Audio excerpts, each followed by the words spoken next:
Pete from the Squadron of Shame, and in this occasional feature, which might become regular if I can find enough games to fill it with, I'm going to talk about bullet hell games. I'm going to talk about bullet hell games from the perspective of someone who's not very good at them, and someone who doesn't really know a great deal about them. So hopefully this video series should provide you with a good introduction to the genre if you don't know anything about them.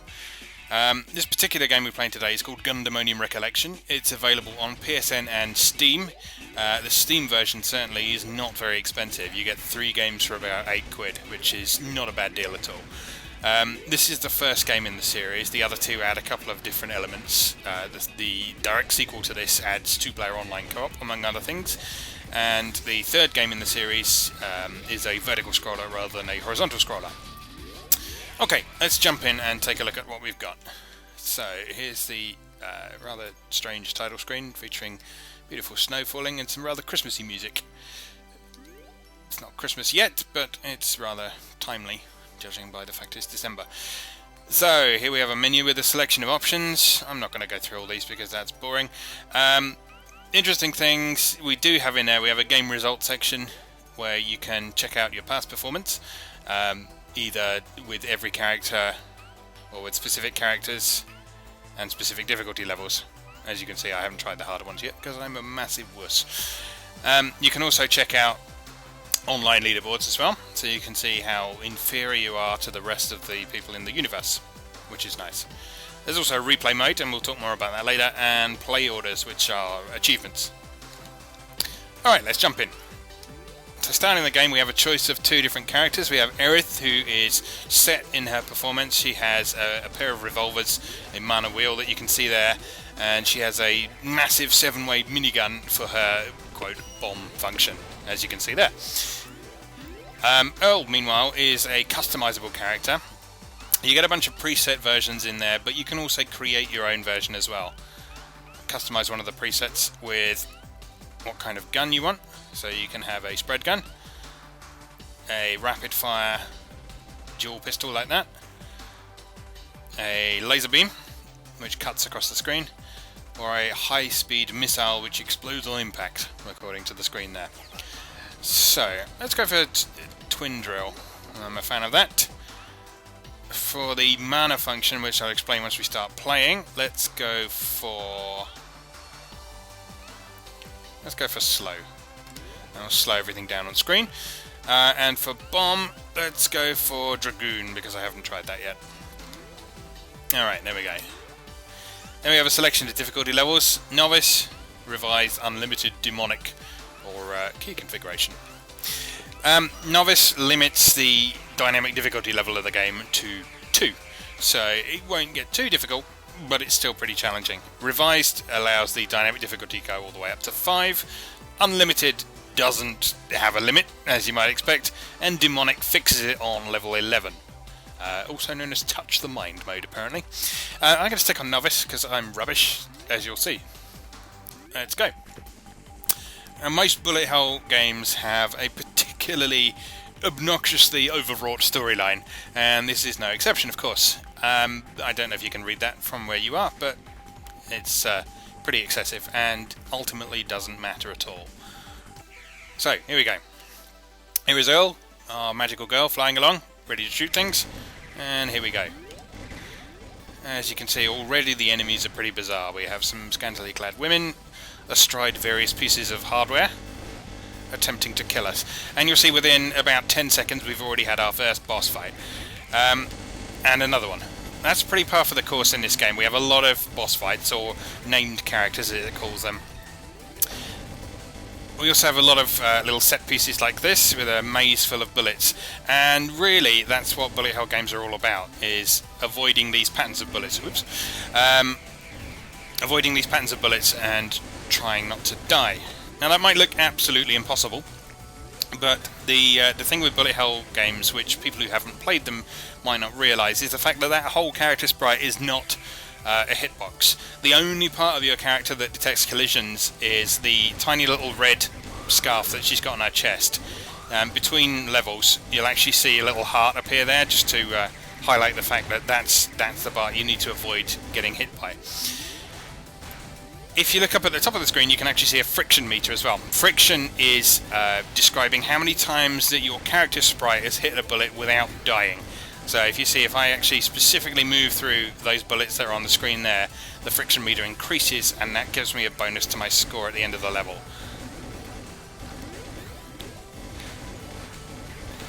As we're flying around, you can also see that loads of these green gems are appearing as well. Most things that you destroy are creating these green gems. These refill your mana ability, which I'll demonstrate in the next phase. The mana ability is one of those three things we chose for Earl at the beginning of the game. In our case, we have a slow function, which slows down all the bullets on the screen and makes them easier to dodge. It also slows you down a bit as well. Interestingly, it seems to do that by limiting the game's frame rate rather than actually making everything move slower. So it's an interesting effect, but quite a useful one, as you'll see later. And as you see, as I'm picking up those green gems again now, I'm refilling the mana meter at the top of the screen so I can use it again. Some mana abilities will continually drain mana while they're being used, other ones will use a certain amount of mana. So for example, Aerith's mana wheel ability you can toss out a few times before you've run out of mana, whereas other ones will continually drain. Alright, on to a boss fight. An actual boss fight rather than just a random boss that appears in the middle of the level. There we go.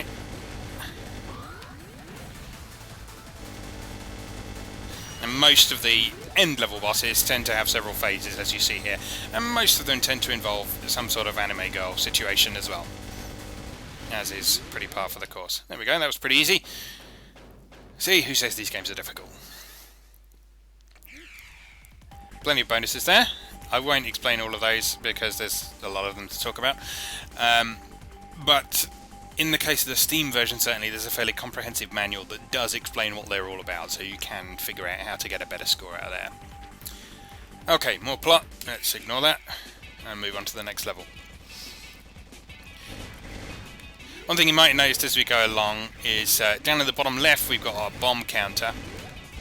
Now in bullet hell games, bombs aren't just for clearing the screen of enemies if you're getting a bit overwhelmed. If we take this as an example here, if we drop a bomb, all the bullets on screen turn into gems, and also you have a powerful special attack, in this case the dragon. The other use of bombs is to stop yourself from dying, oddly enough. If you get hit in most bullet hell games and you use a bomb, you will simply discard the bomb rather than actually losing a life. On Novice mode in Gundemonium Recollection, which we're playing here, you will actually automatically trigger a bomb when you get hit by a bullet. In anything other than the easiest difficulty hit, however, you've got to do that yourself, which is pretty challenging, and I haven't quite mastered yet. Which is one of many, many reasons we're playing on Novice mode. Okay, here we have another set PC type bit, with obstacles to avoid rather than things to shoot. I mean, we can shoot these things and destroy them eventually. There we go.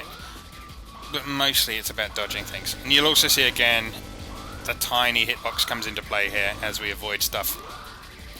We can clip these things, these bullets, with the edge of our character and bump up our friction meter without dying.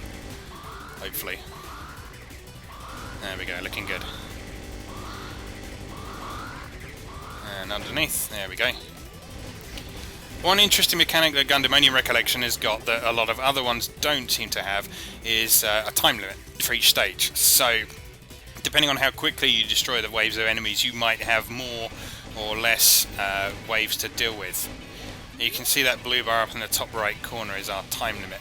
That even applies to boss fights too, so if you're fighting a boss and you're having trouble with it, if you can just survive for long enough, then you can actually finish the level as well. Even the final boss. In fact, there's an achievement in it for you if you can beat the final boss just by running out of time rather than killing her. Spoiler. This is Pamela. He's wearing a very impractical outfit. Now, here we have a life up. Now, that actually increases your maximum limit of lives up to a total possible maximum of 5 in total. I said the word total a lot there, but who cares? You start with 3. You can actually bump that up in the options if you so desire, but you're a big wuss if you do that. And also that stops you from getting achievements and being ranked and being able to save replays. So we don't do that. Here's another boss. You can tell by the music. And, oh look, it's another blonde-haired girl with massive tits. I always die on this one because of that almost unavoidable attack. But there we go, you see there's my bomb going off because I got hit by something. There we go, just in time to prevent another one from going off. That's the end of level 2.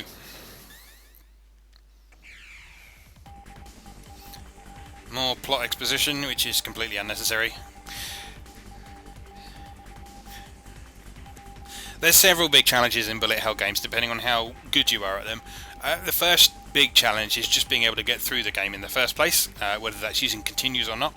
Purists will insist that you play all the way through without using a single continue, and in fact Gundemonium Recollection encourages you to do that by dumping you back to the main menu when you die. You can pick up where you left off if you want to, but it resets your score to 0, and yeah, you're a big wuss if you do that anyway. So, 1 credit runs are the sign of you taking the game seriously. We have a nice Space Invaders inspired formation, and another girl with massive norks throwing things at us. Lovely. Yeah, so once you've actually managed to beat the game, which I've only managed to do once so far, maybe this video will be the second time, you never know, but judging by that performance, probably not. Once you've beaten the game once, your challenge is to then try and maximise your score as much as possible. And there's several ways to do that. First of all, shooting as many things as possible. Secondly, is getting that friction counter as high as you possibly can. Thirdly is... oh look, Angry Birds. Thirdly is collecting plenty of gems, making sure your bonuses are as high as possible at the end of the stage, and of course playing on higher difficulties. Now the phase level thing that you can possibly see in the top right corner of the screen, that's the dynamic difficulty level. As you do certain things, that will rise or fall. On novice level it only goes as high as 2, so it doesn't get significantly more difficult than when you start. But on normal difficulty it can go up to 5, on unlimited mode it can go as high as it likes, and on demonic mode it's stuck at 11. Now, things that make it go up are mainly defeating bosses, or those named characters that you see throughout the levels. Things that make it go down are dying and using a bomb, which are often the same thing, as you've already seen. The higher your phase level is, the higher the score you get for defeating things is, so it's in your interest to find a good balance between what you can handle and scoring plenty of points. That was quite nice, I was quite pleased with that. Okay, here we have one of several bits where there's enemies creating the scenery for you to fly through and avoid. These rocks are quite annoying as well. As you see, they burst when they get behind you and turn into millions of bullets. Not actual millions, but you know what I mean. I'm exaggerating for comic effect. Okay. Each level in the game, as you see, has 4 stages, with the 4th stage of each one being a boss fight. And here's our next one here. This one's quite an irritating one. First stage, pretty easy. This stage here has those annoying homing things, which, oops, are quite difficult to avoid. I was about to say you can avoid them a little bit easier this time around, but no, not in this case. Also, if you time your shots badly and that one will use a bomb, she can actually heal herself as well. So, and we all know how much fun healing enemies are. So, on to level 4, more plot exposition, which we can quite easily skip. There we go. Chapter 4, Gundemonium. This has some relevance to the plot, but you know, I'm not going to get into that, as we've said, because it's ridiculous. 2 boss fights in the first 5 seconds. That's pretty par for the course in this game.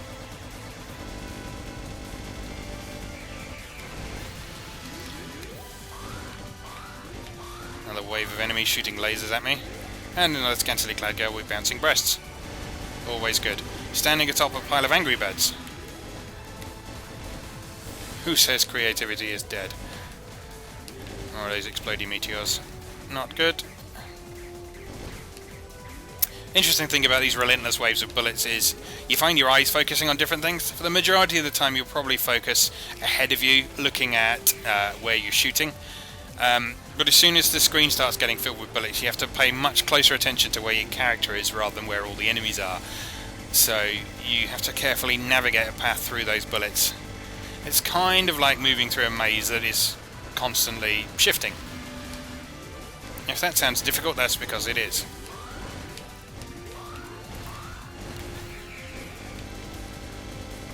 Pamela Duh. I'm going to say we've seen her before. Ouch. Eat hot dragon death. Another life up there. You see, as I pick that up, because I've already got 5 lives, that's wasted. Which is a shame. But never mind. The boss on this level does have a particularly cheap attack, which reduces however many lives you've got, the time down to 1 if you're not careful. It is reasonably easy to avoid, but knowing my luck, I will probably fall victim to it almost immediately.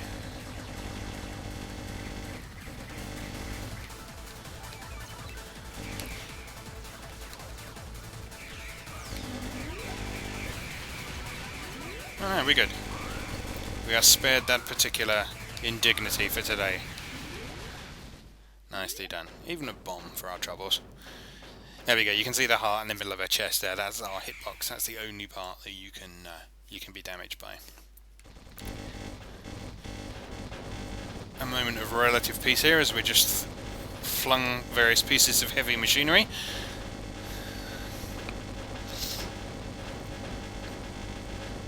And as you might expect, there's something unpleasant at the end of all this.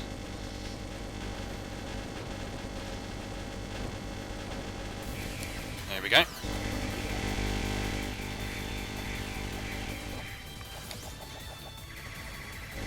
That was a poor effort. I do apologise.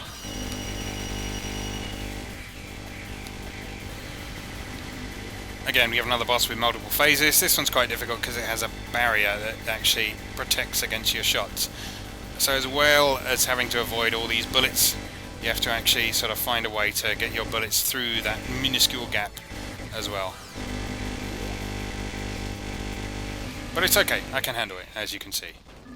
There we go. Nicely done. Nearly at 3 million points as well. That's nice. Every million points you get an extra life as well, which is nice.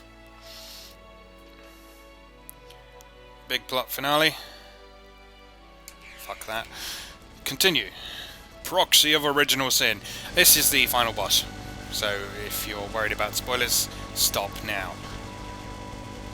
Although you don't really care, do you? Because you just want to see me humiliated by these swarms of bullets. Which I managed to avoid for once. Nice. I am the best.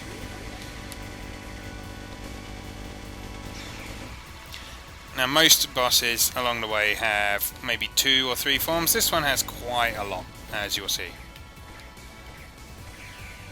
And plenty of opportunity for disaster along the way. Don't forget we got that lovely mana ability there that slows everything down and makes it lovely and easy to navigate through. Maybe not easy. Easier might be more accurate. Particularly in situations like this. Still got 3 lives though.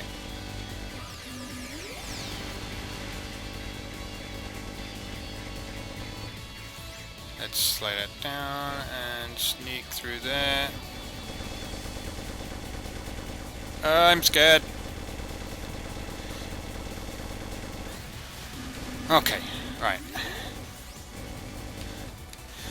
This one here, you can see the kind of tempo of the match has shifted a bit as you have to come right up close to navigate through these patterns that are flying towards you, rather than frantically hiding at the edge of the screen. Alright, here we go. Music changes, and as everyone who has played any game ever before knows, when the music changes, that means it's the last bit. So, I've got 2 lives left. I've got a bomb. I haven't got a bomb anymore. I've got 1 life left. Maybe I should just stop talking, you know.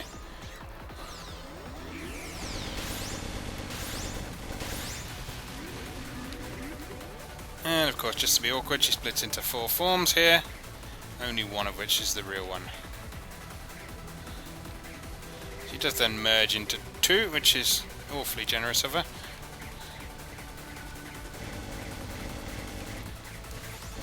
slow things down even more. There we go.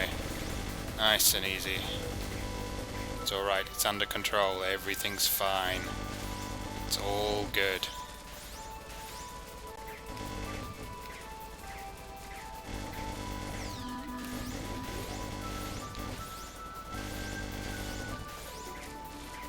I've gone quiet, I'm aware of this. It's because I'm concentrating, because this is enormously difficult. Just a reminder, this is the novice mode you are watching. We are on phase level 2 though, so this is the difficult side of novice mode. Alright, here we are. I think this might be the final form, but that may just be wishful thinking. Let's find out. Okay, out of bombs. If I get hit again, that is the end.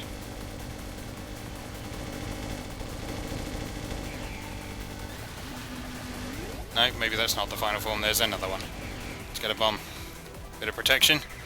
Flamey screen, that's generally a good sign.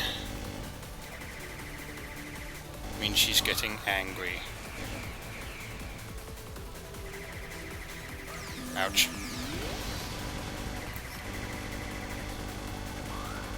Nearly done. Are we there? Have we done it? No, there's more. Do you have an achievement there, though? I'm not sure what that was. We can find that out afterwards. Oh no! There we go. Anyway, you get the idea. So, at the end of the game we have a nice breakdown of what we've achieved. We got our phase level. Our average phase level there was 1, proving that I'm not very good. Defeated 602 enemies throughout the course of the game. Doesn't sound like very many, but you know, it's mostly about avoiding bullets rather than shooting things. 6,902 gems acquired. A maximum combo of 384. You may have seen the combo meter in the top right corner of the screen while I was playing. So you keep that high. Again, that keeps your score up as well. Onslaughts is related to combos. It's to do with large waves of enemies coming at you at once. If you shoot a lot of them at once, then you'll get a lot more of them flung at you. That's called an onslaught. Died 22 times, which sounds like an awful lot considering I only had 5 lives throughout the course of the game. But there we go. Bombs used myself, 1. Good work. Area reached 5, which is the last one, and a final score of 3,610,910. Not bad at all. Delay, I'm not really sure what that means, to be honest. An ability level is a ranking based on how good you are. Various things you do makes that go up and down, a bit like the phase level. So using bombs, for example, makes that go down. Defeating various things makes that go up. And you'll also see I have the option to save a replay of my run there. So if I was particularly happy with what I did, I could save a replay and go back and watch it and analyse my performance later, which is nice. And you do that through the result mode here. And there's various replay functions. You see down at the bottom there a record of what I scored in each stage, what version of the game I was playing, what difficulty level I was running on, whatever that weird delay stat means, and so on.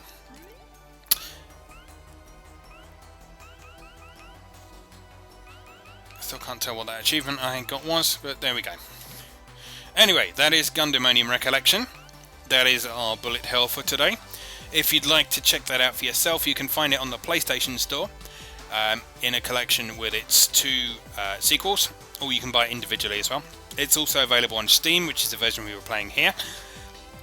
So check it out. If you want a, I was going to say gentle introduction, but it's really not. If you want to jump head first into the bullet hell genre, then give it a go for yourself. For now, I'm going to say goodbye, and